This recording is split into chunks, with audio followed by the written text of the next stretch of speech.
I'm talking with Gigi Chao of Chutnang Holdings, and Gigi has spoken today about the situation in Hong Kong for LGBT staff and companies moving from intolerance to tolerance to warmer acceptance. Gigi, can you tell us a little bit more about what that means for you and your experience of it? Yes, I think in Hong Kong we still have a very traditional society that's based on family, and I think what we really need to move the LGBT movement forward is to change the attitudes within society to accept the LGBT community.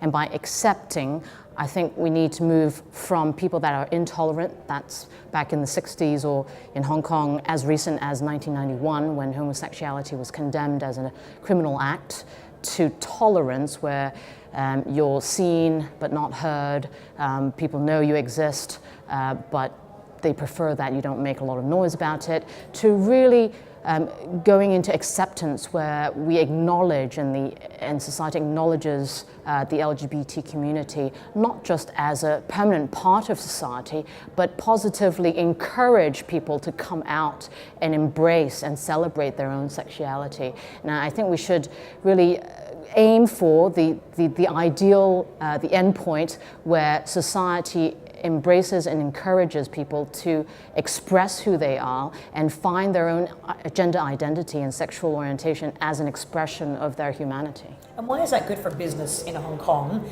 and what can business do about improving their role in advancing that transition? I think, a lot of the business world is, if you talk to an economist, it's sort of like a mimic of the natural environment.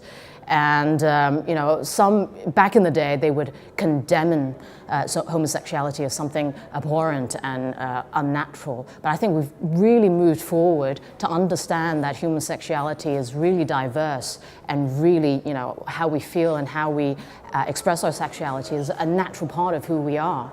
And in the natural world, when you have competing species and competing plants even, that actually makes the forest thrive better. And I think in the business world, in the world of economics, is really the same story. You really need to encourage diversity and encourage competition and encourage strong people to find ways to continually adapt to make the society a better place. And how do you think local Chinese Hong Kong companies are doing at that? I think, we're a bit slow. we traditionally tend to be a bit slow, and we want to be passive and reactive to it. But I think in the end, politics and law, legal circles are really there to serve people and serve society. So the beginning and the end is all about serving people and their needs. So our mission really is to change the attitudes of society and let people understand LGBT as a community more, and to really thrive as part of modern society. Great, thank you so much. Thank you.